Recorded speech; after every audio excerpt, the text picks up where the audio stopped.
Warahmatullahi wabarakatuh, anak-anakku sekalian yang saya cintai. Hari ini kita belajar lagi tentang pelajaran ke-10 yaitu meneladani dari Luqman Al-Hakim.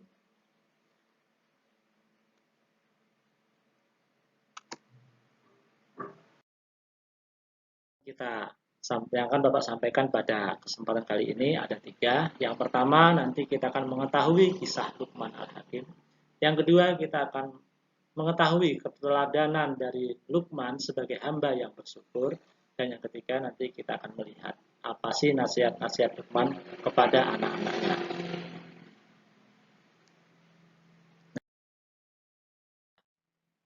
Kita lihat yang pertama dulu, kisah Luqman Al-Hakim. Anak-anak, siapakah yang ingin masuk surga? Tentu kita semua berharap masuk surga. Kunci surga adalah ketakwaan yang tinggi. Seperti halnya Luqman.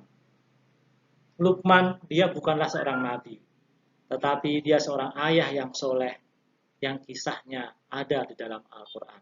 Bahkan namanya diabadikan menjadi surah dalam Al-Quran, yaitu surah Luqman.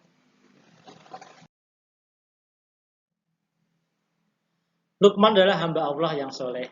Ia tidak menerima kenabian, tetapi menjadi seorang ayah pilihan Allah. Dia dari kebangsaan Habsyi yang berasal dari kota Sudan. Pekerjaan Luqman dahulunya adalah sebagai tukang kayu. Dia memiliki tubuh yang pendek dan dia memiliki kekuatan yang itu berupa hikmah. Sehingga nasihat yang disampaikan kepada anak-anaknya diabadikan oleh Allah di dalam Al-Quran.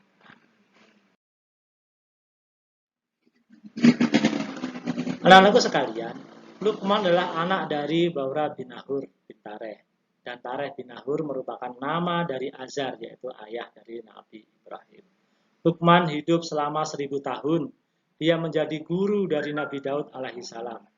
Sebelum diangkat menjadi nabi, pekerjaan Luqman pada awalnya adalah tukang kayu, tukang jahit, dan juga mengembala domba. Kemudian dia diangkat menjadi qadhi atau hakim. Luqman menikah dan dikaruniai banyak anak, tetapi semua anak-anaknya meninggal dunia ketika masih kecil. Semua itu ia terima dengan lapang dada karena yakin dan sadar bahwa semua yang terjadi adalah kehendak Allah Subhanahu wa taala.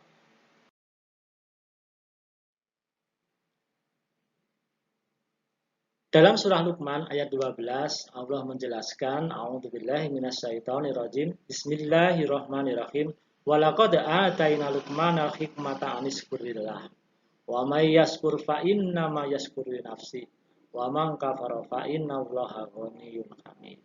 Dan sesungguhnya telah kami berikan hikmah kepada Luqman, yaitu bersyukur kepada Allah. Dan barang siapa yang bersyukur kepada Allah, maka sesungguhnya ia bersyukur untuk dirinya sendiri. Dan barang siapa yang tidak bersyukur, maka sesungguhnya Allah Maha Kaya lagi Maha Tinggi.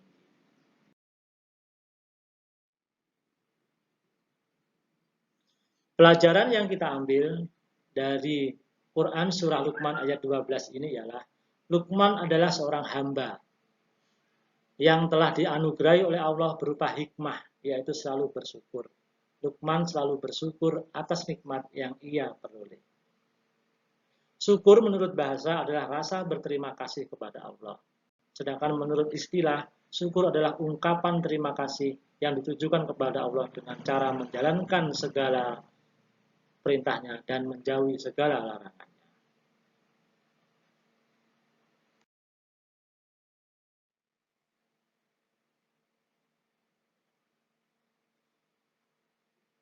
Pelajaran yang berikutnya yang kita ambil adalah barang siapa yang bersyukur kepada Allah, maka sesungguhnya ia bersyukur untuk dirinya sendiri.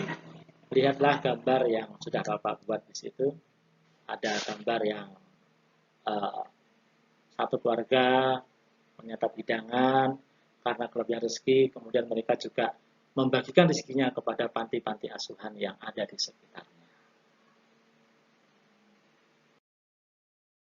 Pelajaran yang ketiga yang kita ambil dari Quran surah Luqman ayat 12 adalah Allah telah menganugerahi Luqman ketaatan beribadah kepada Allah. sehingga memiliki perasaan yang halus, akal pikiran, dan pengetahuan yang luas. Sehingga Luqman diangkat menjadi hakim karena dia adalah orang yang sangat bijaksana dan cerdas dalam arif dalam menghadapi sesuatu.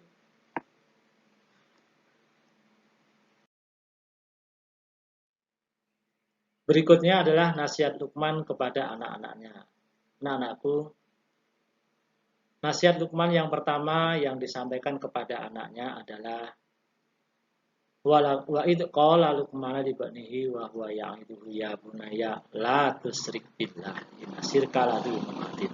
Janganlah kalian berbuat musyrik atau menyekutukan Allah. Berbuat musyrik atau menyekutukan Allah adalah menyembah selain Allah. Contohnya, zaman dahulu ada gambar yang Bapak tampilkan di pertama ini, seorang yang menyembah berhala atau batu, atau mungkin mereka menyembah sapi, menyembah matahari, atau bahkan menyembah pohon. Nah, anakku, itu semua merupakan kezoliman yang sangat besar. Zolim adalah kejam, bengis, aneh, dan tidak mengaruh kasih sayang. Termasuk nasihat yang kedua adalah tidak boleh angkuh atau sombong. Seperti yang disampaikan dalam surah Luqman ayat 18. Luqman mengajarkan kepada anaknya untuk berperilaku rendah hati, tidak angkuh dan sombong.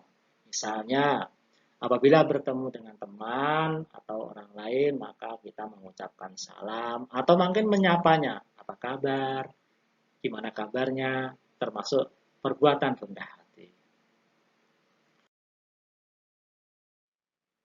Ciri-ciri orang yang sombong yang terdapat dalam surah Luqman ayat 18 dan itu adalah yang pertama, memalingkan muka dari manusia. Seperti tadi yang Bapak sampaikan bahwa jika bertemu orang maka kita harus menyapanya. Tidak boleh memalingkan muka atau tidak mau bertegur sapa. Yang kedua, cirinya orang yang sombong adalah berjalan di muka bumi dengan angkuh.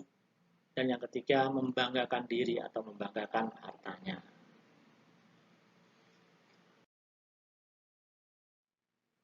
Nasihat yang ketiga dari surah Luqman ayat 17 adalah hendaklah kita selalu berbuat baik, beribadah, mungkin berbakti kepada orang tua, atau berbagi dengan saudara kita yang lagi kekurangan atau fakir miskin.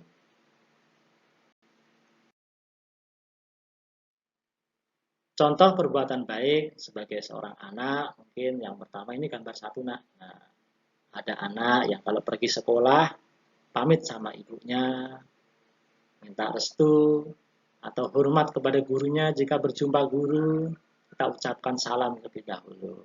Kemudian rajin mengaji dan rajin sekolah.